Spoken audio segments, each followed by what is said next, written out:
How's it going, guys? Welcome back to another video on the channel. Today we have another Platinum Challenge wheel video for you. Let's spin the wheel. Let's see what we get. Hopefully it's not bad. If it's bad, I'll be very upset. What is it? 10 gigabyte, 50 gigabyte and 100 gigabyte Platinum. That should actually be quite fun. I don't know what games I'm going to do, so I guess we'll have to go to the PlayStation Store. Let's have a look. Okay, so I've been looking around the store a lot. I'll be honest, I've spent hours on this. I've worked out what I want to do for the 100 gigabyte and the 10 gigabyte game, but I still need to work out the 50 gigabyte. And to be honest, I'm thinking sort of anything between 40 and 50. I'll sort of do that. Because I've seen a lot of games that are around that mark, but none of them close enough to 50 for me, I reckon. But yeah, so I'm just going to go through the store now with you guys and just see if I can find anything really. I've been searching sort of everywhere. I don't really know, like, I mean, I can go on RPG, see what RPG has got. What's Baldur's Gate 3? I think that's quite big. Yeah, 124.5. Huge. I know The Witcher 3 definitely can't do that.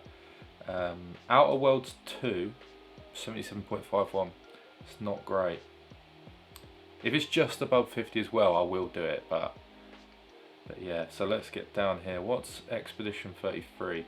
41.63. I feel like that's a bit too far off. In my head, realistically, I want 45 and above.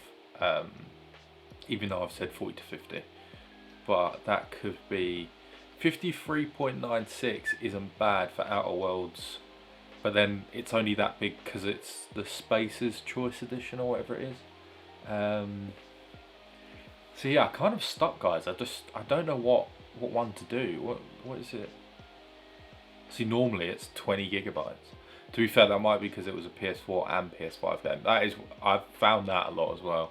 After a lot of deliberation, I finally come to the final 3 games that we're going to be doing in the video. So we're starting off with a game that comes in at 9.85 gigabytes and is a 3 out of 10 on PSN profiles and should take around about 35 hours. It's none other than Assassin's Creed Rogue. I had so much fun with Black Flag in the previous video, I thought why not get another Assassin's Creed game into this one as well. And it couldn't be any more perfect that it fits the 10 gigabytes.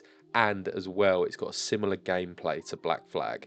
It still has all of the great ship gameplay, and it's also got the more simplified older gameplay where you can just press 2 buttons and kill people instantly. It's amazing. I didn't really go into this one with a plan. Usually, obviously, I have plans for Platinums, but yeah, for this game, I didn't really have any because I just wanted to enjoy it. And I knew there was obviously a lot of grinding to do with getting the ship done. But yeah, it just didn't feel like it was going to be that bad. So I just thought I'll get through the story and everything, do what I can on the way through. And then at the end, just grind. I went into this game not really knowing anything about the story. The only thing I did know is that you're meant to be a Templar, which I didn't really like the idea of, but I thought I'd give it a go anyway. I don't know why I'd never played this before when it originally came out. I think I just sort of fell out of love with the Assassin's Creed franchise as a whole, because Black Flag was just the peak for me, and then it just went sort of downhill. Like I've said in previous videos where I've played Assassin's Creed games, it's just not been the same since.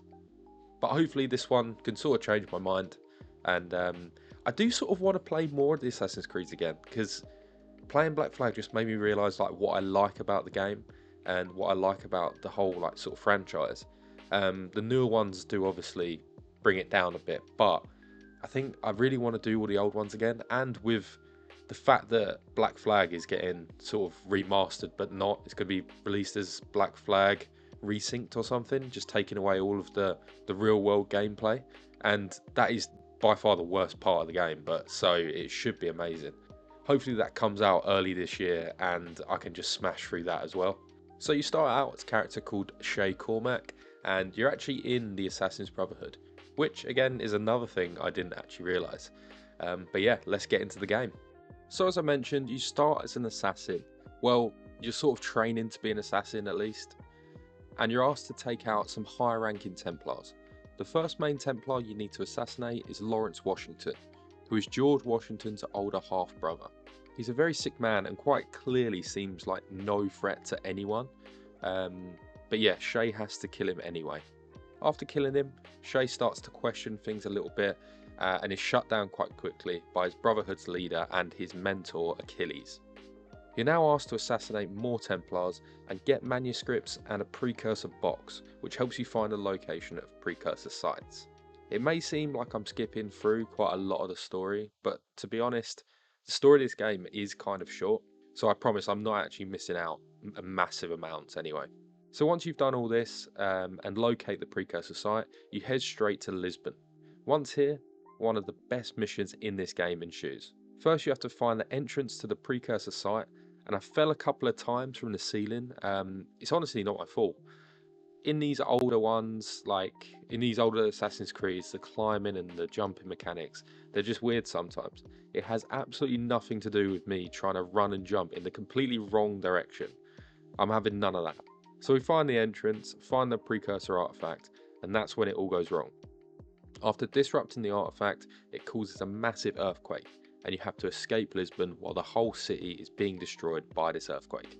For an Assassin's Creed that's not, like, I guess, considered a main big game, this mission is definitely up there with the others.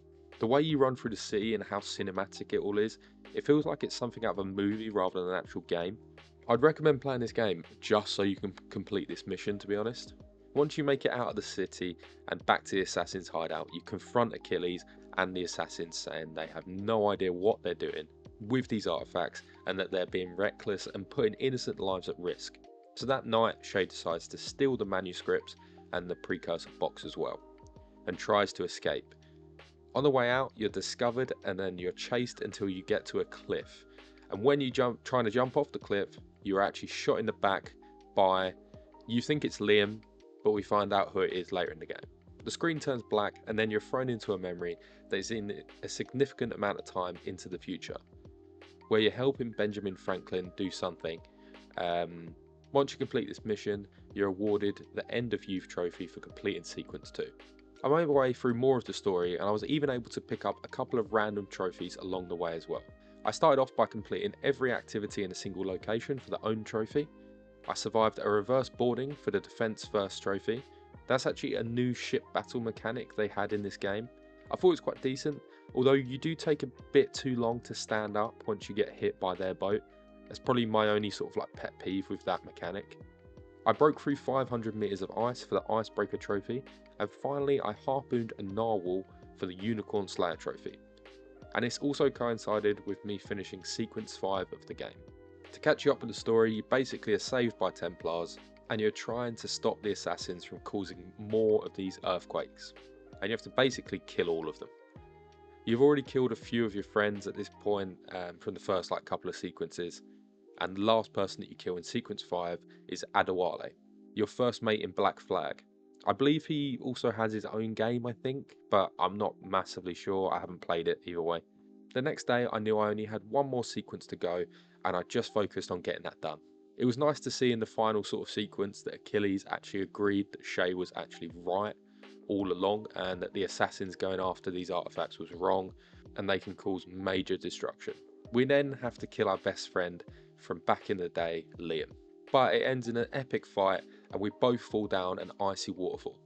Achilles is still alive at the end, and Shay convinces Haytham there's no point in killing him, as all the assassins in his brotherhood have now gone and he's weak. To which he agrees, but he shoots him in the leg for good measure. I thought it was pretty badass, to be honest. You then just have one final memory to complete. This takes you to Versailles in France, and you have to just infiltrate the palace and kill Charles Dorian, who is in fact Arnaud Dorian's father. And Arnaud is obviously the protagonist of Assassin's Creed Unity. So the assassination you see at the start of that game is you in Assassin's Creed Rogue. I thought it was an unreal way of linking the stories. And that's the end of the main story. At this point, I was only on 16 trophies out of 47. So I had a lot of grinding left to do for the platinum. To be honest, I was just way too engrossed in the story to care about any of the other trophies at the time. Now the main story was over, the first big trophy I wanted to work towards was 100% synchronization for the story. While trying to get that done, I completed a couple of other trophies along the way. I started out by completing 35 Abstergo challenges, Then I counter killed 30 stalkers, which I actually didn't realise until I finished the story. I was doing completely wrong anyway the whole way throughout. Instead of actually countering them, I was just going up to them and killing them. I thought that was going to help me towards the trophy, but clearly not. I then got the Repairman trophy for repairing all the computers in Abstergo Entertainment. At this point I only had one more mission to complete for the 100% sync, and it was actually the first mission of the game. Somehow I didn't remain undetected, so I just had to run through it one more time, and after I finished the level, the trophy was mine. I'll let some gameplay and a few trophies pop in the background while I just go over my thoughts on the game and some other things. First, I just wanted to say Happy New Year to everyone, and secondly, thank you so much for getting me to 160 subscribers before the end of last year. My goal by the end of 2026 at the moment is to get to about 500 subscribers. I massively appreciate everyone that subscribes, and if you aren't subscribed, then please do so.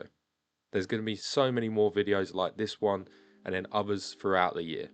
If you have any games that you want me to play or any random challenges you want me to take on, then let me know in the comments. All of the options on the wheel are in the description below, so if you had any others, just let me know. So my thoughts on the game. I'll rate the game on 3 different categories out of 5. Firstly, the story. I'd probably give it a 3.5. I knew what was going on, and usually for me that's a big issue with Assassin's Creed games. I have no idea what's going on half the time. It definitely wasn't too dragged out, and the protagonist was very decent. But, of course, you're a Templar. Even though I can understand completely why he changed sides, he still betrayed the Brotherhood, and that can't be excused. Secondly, gameplay. Now, gameplay is easily a 4.5 for me. The movement is Black Flag-esque, and we all know I'm a massive fan of that. The combat is the same. The only place that this lets it down, only slightly, is the ship movement and how the ship looks. It felt like this ship was a lot shorter than the one in Black Flag, and I know I bum Black Flag a lot, and I do apologise, but it's my favourite Assassin's Creed, I'm gonna do that. And it also felt a little bit slower at times, but to be fair, that might only be my mind playing tricks, I'm not sure. But if you guys let me know what you think, because I definitely think it was slower. But that's why I've only marked it down a 0.5 point rather than a whole point. And finally, I'm going to rate it on the Platinum itself. I'd probably give the Platinum a 3 overall. I know it's a bit of a cop-out giving it a 3, but it's honestly quite accurate. It's quite an easy one, and you can get it done relatively quickly. It's just some things don't have trackers, so you don't really know how many you've done or how many you need, so that's kind of frustrating. And then the worst part was the trophies that were relating to the cheats. The trophies themselves, they was fine, they were nice and easy to do. It was just having to complete like 65 Abstergo challenges in order to unlock the Veterans cheat that just was like, why do I have to do that many challenges to get that? It made no sense to me. In fact, I'm actually going to change it to a 2.5 for just purely having to do that. But with all that being said, I would definitely recommend the game for anyone to play. If you're a fan of Assassin's Creed games, it definitely won't disappoint you. And don't be put off just because you have to play as a Templar. Now for some relatively sad news. While I was trying to get the Platinum, unfortunately my last 3 hours of gameplay was lost forever. My recording software, for some unknown reason, decided to crash when I pressed the button to stop recording. Luckily, PlayStation have absolutely saved me, and because they record every time that you earn a trophy, I have the Platinum trophy popping. Without that, it would have been a very sad end to the first game of the video. So the last trophy I needed was for looting 20 ship convoys, and then once that was complete, the Platinum trophy was mine. Let's see what 50GB game we have up next. Right, let's get into the second game of the video. So this one's coming in at 54.44GB, which I know is bigger than what I said I wanted it to be, but it was the best game that I could find that was the closest to 50GB. Sue me. This game is a 3 out of 10 for difficulty. It requires 2 playthroughs, which I don't usually like, but yeah, I'm going for a 2 playthrough game, and it should take around about 20 hours to complete. It's none other than Spider-Man Miles Morales. Now, I loved the other 2 games. I've actually played them in such a weird order. This is the first one that I actually played, but I only done it for maybe like 2-3 hours the first time I done it, so I don't really know what happens in the story. And then I played Spider-Man 2 originally, and then I played the first one on the channel. But yeah, so let's get into this one. The plan that I've got for the platinum, all I'm going to do is just complete the story and then try and 100% everywhere else and get everything that I can done before I start the New Game Plus grind. It does annoy me that games have trophies locked behind New Game Plus, but I'm willing to put that aside for this game because I like Spider-Man games. I like just being able to swing around and do what I want, basically.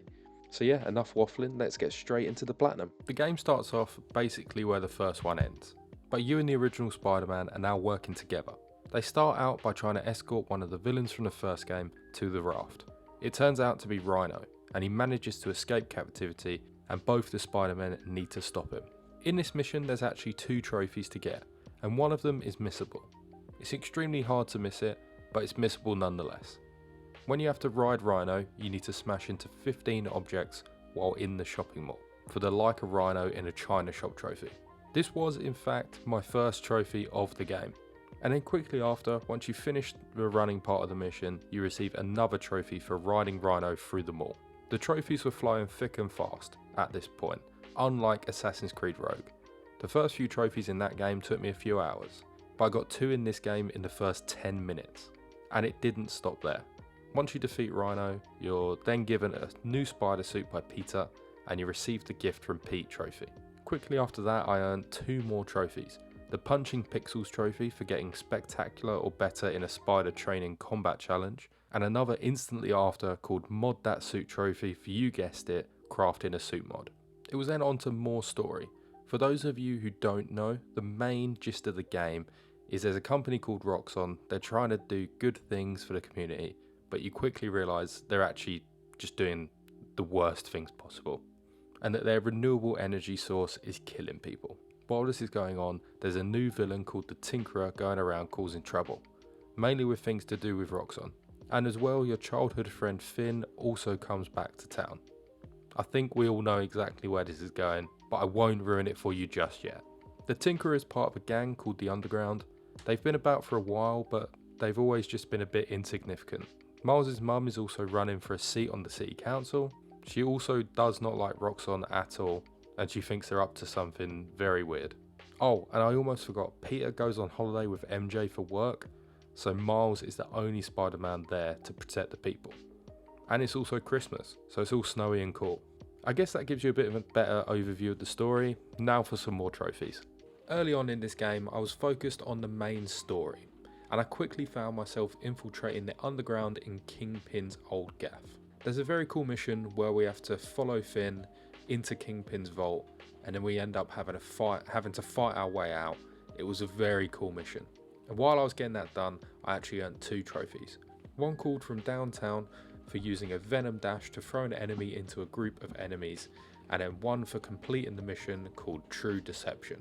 I then decided to give the story a bit of a break and focus on the world around me. I started by wanting to complete all of the side stories I had available at the time. The first one was unravelling a criminal conspiracy in Harlem, which bagged me the Come at the King trophy. Kingpin was actually still controlling some of his gang from the inside the raft. I also managed to get a 100 times combo, which I was struggling with at that point, and I performed a Venom jump and then a Venom dash on a single enemy, bagging me another trophy as well. Another 2 trophies I got before it was back to story grinding were for completing an enemy base without being detected, and then for completing all bonus objectives on every crime type. I wasn't letting the crimes become the bane of my existence again, like I did with the first game. I'm glad throughout the games, the crimes and districts have actually got a lot easier to complete. In the first one, it was a bit of a drag, there was a lot to do. But yeah, in this one, it's a lot better, and obviously in Spider-Man 2, it's even better than this. Turns out I only actually went back to the story for 1 mission. That actually gained me 3 trophies in total. One for chasing Tinkerer through the city, one for defeating 100 enemies with venom attacks, and then another for defeating 50 enemies while camouflaged. I was then on to grinding out all of the spider training challenges. I think my favourite is probably the traversal one. The stealth is okay, but the worst has to be the straight combat ones for me. I don't know, I just wasn't a massive fan of them. Once I'd done all of the training challenges once, I received the Spider Training Complete trophy, and I then unlocked the final test. It's quite a cool fight in the final test. It was against the Vulture, where you fight the main one, and then he actually has another version of himself as well at one point. Once you finish the fight, you get the trophy called Pete's First Fight. I was then focusing on all of the underground hideouts and the Roxxon labs. While finishing those off, I was able to defeat 50 enemies with the remote mine gadget. I also went and collected all of the sound samples to create the Davis Brothers mix for the Deep Cuts trophy. I then opened all underground caches for the Salvager trophy, and while clearing out the last Roxxon lab, I earned the Climbing Walls trophy for performing 25 wall takedowns. Now it was back to the story. We start off by trying to talk to Finn at the church and end up getting kidnapped by Roxxon and Rhino. Roxxon actually kept Rhino at the start of the game, and it upgraded him so he wouldn't be affected by Miles's Venom attack. In this mission you learn your final Venom attack and have to sneak out of the building. While sneaking out, I performed my final ceiling takedown to bring me to 25, and that earned me the From the Rafters trophy. The escape was going very well until you realised the reason you were caught was because your uncle, the Prowler, had actually called Roxxon and told them where you and Finn would be. And before you could finally escape, you're actually confronted by Roxxon Rhino.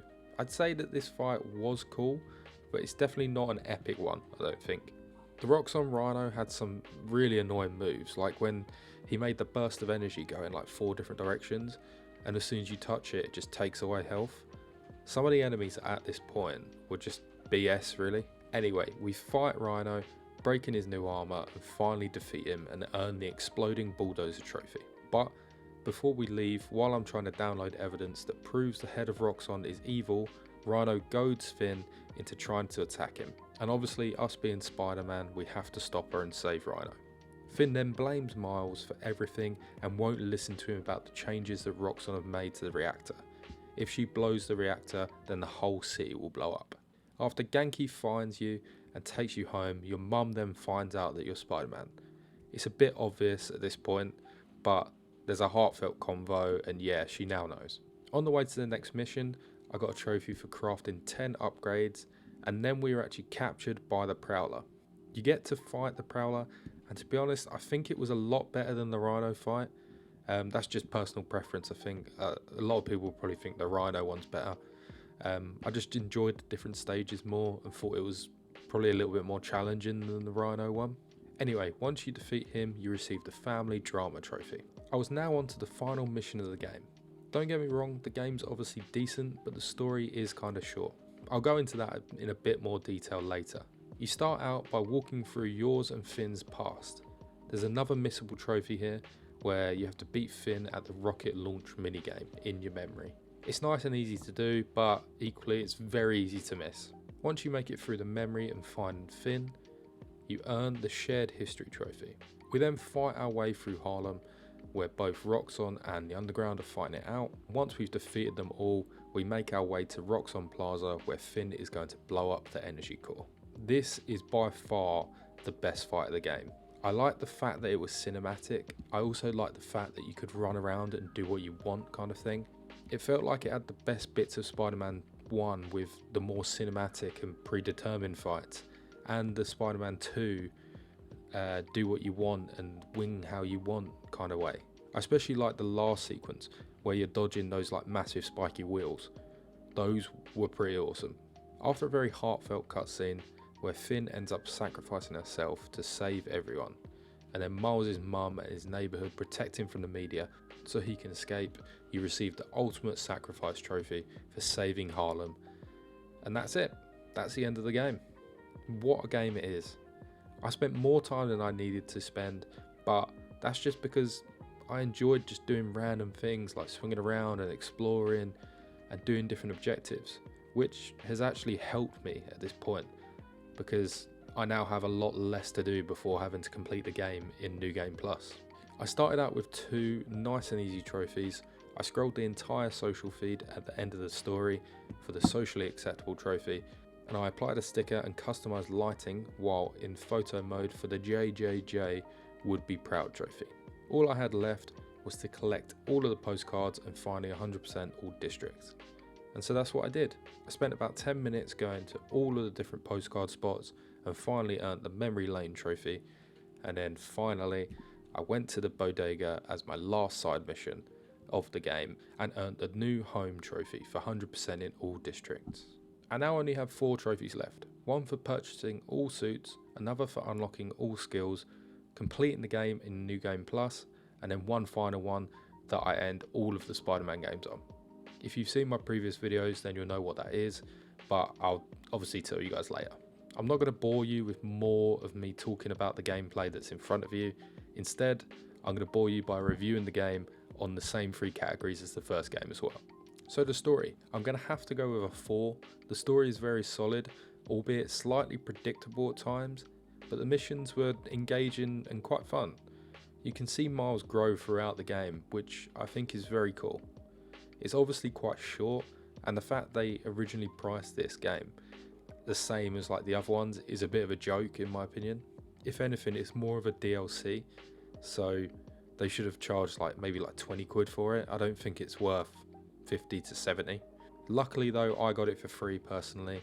When I first got my PlayStation, I think it was one of the monthly games, so I just managed to snap that up as soon as possible. Now for gameplay. This is easily a 4 again. They've got the swinging mechanic down, it's just amazing, and the fight sequences are so cool. The only way I'd sneak it up to a 5 is if it had the gameplay from Spider-Man 2. For me, that's the best. It's so fluid and the mechanics are just unreal with the gliding and everything. But that's not taken away from this one. It's great. It's just not Spider-Man 2, which is fine. And now finally, the platinum itself. This one's gonna have to be a 2, which you might think is quite low, but I think that's kind of right. It's okay, it's easy, and it doesn't take that long at all. But the fact that you've got to play the story twice for the platinum, it's a bit ludicrous. I really do hate it when games do that, especially with a game like this, when a game is decently short anyway, so it's obvious that they just wanted to artificially inflate the playtime of the community. It's just silly if you ask me. But that's enough negativity on the game. It's a great game.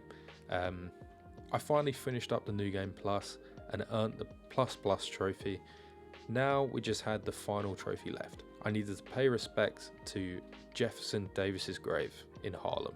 I had the one for Uncle Ben in the first game and then one for Aunt May in the second game as well. So it felt right leaving this one till the end for this game. And there we go. That's the Never Give Up trophy. And then there's the platinum as well. Now we're on to the third and final game of the video, the 100GB platinum. Let's see what game I went with. And we're now on to our third and final game of the video. Now this one originally was easy to choose, but then I completely changed up the game. The first game I chose was Alan Wake 2. I've never played any Alan Wake games. I didn't really know what to think going in, but I played it on my main account, not the GST account, and yeah, I don't know, I just didn't enjoy the game, so I thought there's no point in me doing this as a platinum. I'm not going to enjoy it. So I then took 2, 3, maybe 4 hours to find the new platinum that I'm going to do. I actually had to order the game physically because it was just too expensive at the time on the PlayStation Store, as so many games always are. I don't know how they get away with it. It's actually crazy. But yeah, so this game that I finally went for comes in at 105.9GB. It's meant to take 7 hours to complete. It's a 2 out of 10 difficulty, which after playing it, no idea how. I mean, if you're a fan of these games, you'll easily be able to do that, but for me it was quite hard. It's none other than Tekken 8, which I know is by far the easiest Tekken probably of all of the games, but I've never played a game like this. Well, at least I've never tried to platinum a game like this. I've played Mortal Kombat before, and I think back on the PS2 or the PS1, when you used to get the discs that used to have loads of demos on it, one of them was Tekken and I played it on that. But yeah, I have no actual memory of what happens or anything like that. But yeah, I mean, I know it's a fighting game. It's fighting. So my plan for this one really was to just do the arcade first and then learn how to actually fight in the game. Because I've never really played these games, so I just sort of had to wing it really. And I definitely think that was a good way of doing it. If anyone's thinking about trying the game, because I know it was really cheap recently over Christmas. But yeah, definitely start with the arcade because it's offline, you don't have to worry about anything. And then you can tackle the online, the story, everything else. Because you don't want to go straight into the story because you just won't enjoy it because you'll just be getting pummeled every single one, even if you're on easy. I done the arcade and I went into the story and done it on easy. And I'm not scared to admit it was still kind of hard for me, but that's because I'm a massive noob. So yeah, I know there'll be a lot of probably Tekken fans that'll be like, what is wrong with this geezer? But yeah, I found it difficult at least. But yeah, I won't bore you anymore with my my ramblings. But yeah, let's get straight into the platinum trophy. And getting to the platinum is exactly what I did. It took a little bit to get used to the mechanics, but like I said, with the arcade, it's the perfect place to start. They even have tutorials for you to do before each sort of like area to learn a new skill. And pretty quickly, I earned my first trophy for achieving a perfect victory. The trophies were then flowing thick and fast. Next was the trophy for performing a hard floor break. Genuinely no idea how I got that trophy. Yeah, I don't know what buttons I pressed, but I managed to do it. I also managed to get both the trophy for performing 5 heat bursts and for performing a hard wall break in the same game. And to close out the first hour on the game, I actually earned 3 more trophies. Firstly, your fate is already decided for activating heat 5 times with a heat engager. Congrats on the victory for winning the arcade quest Gong tournament. And finally, I aspire to greater heights for getting promoted to brawler. At this point, I genuinely thought this was going to be a cakewalk. I just earned 7 trophies in the first hour in a game that I'd never played before. I was achieving trophies by complete accident as well. Like I achieved a great victory for the outstanding trophy. Still no idea how you get one of those, but I managed to get it. And then trophies for dealing 20 heat smashes or 10 tornadoes. I had no idea I was doing them, but somehow I got the trophies. This won't sound like a massive surprise, but all I was doing was just mashing buttons. It took me a long time as well to realise that you could grapple people for like high damage moves, but as soon as I realised, I then just used that, maybe like a little bit too much, but yeah, I was banging that completely. I'd actually earned 10 more trophies by the time I finished the arcade quest. Obviously the ones I mentioned, and then some others like getting promoted to different ranks for healing and dealing damage, and things like that. And then as well, the last one was obtaining a total of 10 million G. I can't lie, the game kinda had me hooked. I was really enjoying it. I was confident after I'd finished the arcade quest, so I thought I'd go straight into the online and see how that was. It started well with me defeating another player's ghost for the All Is Vanity trophy. I got that trophy at around about 3 in the afternoon. Now that is a key time to remember. I then tried to carry on through the rest of the online trophies, and I very quickly realised I'm actually horrendous at this game. My god, I was shocking.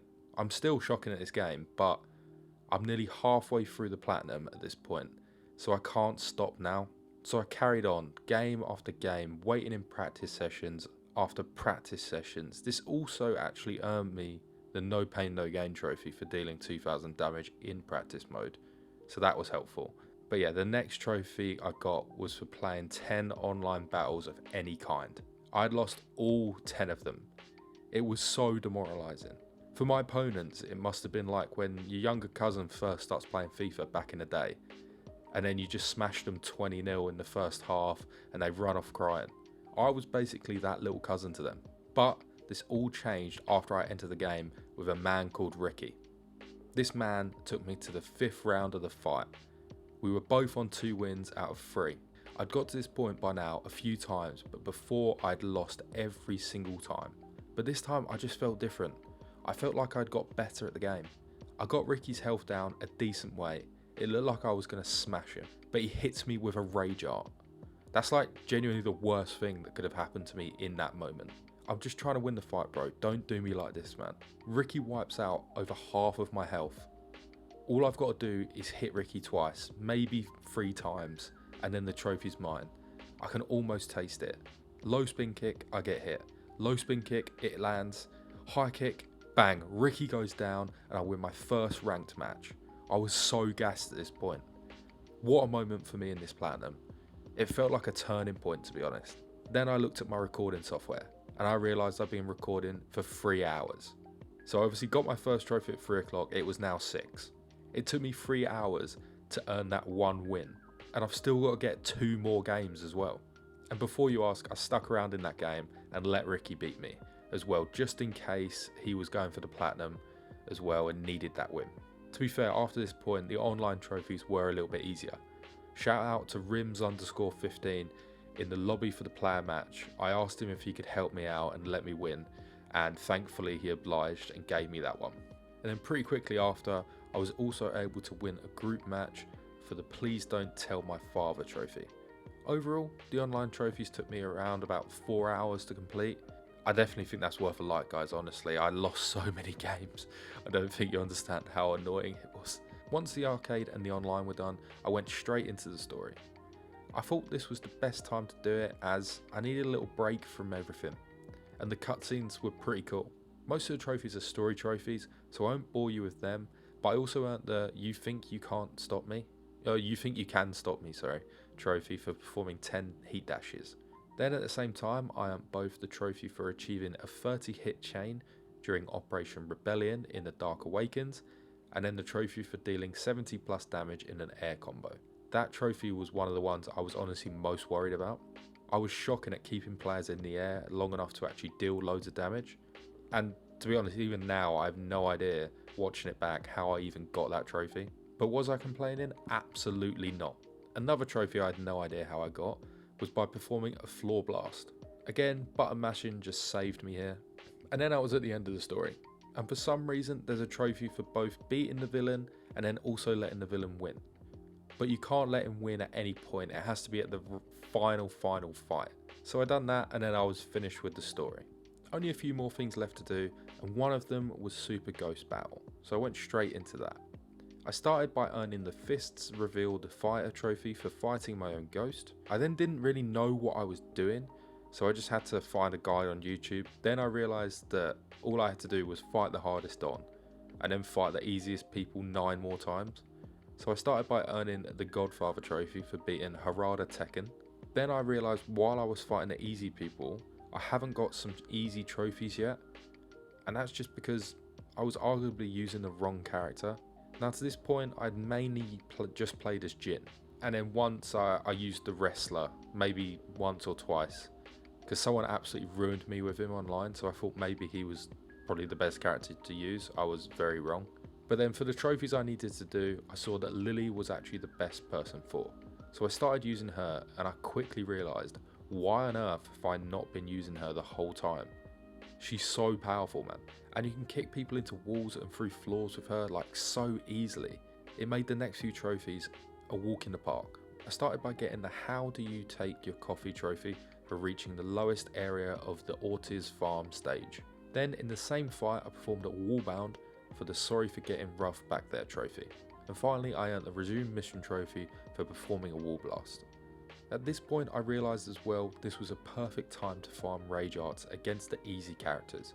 So I started doing that, and during this I earned the trophy for defeating 10 CPU ghosts, and soon after that I earned the How a True Champion Fights trophy for dealing 20 Rage Arts. It was then on to the final 3 game modes, and some other random stuff as well.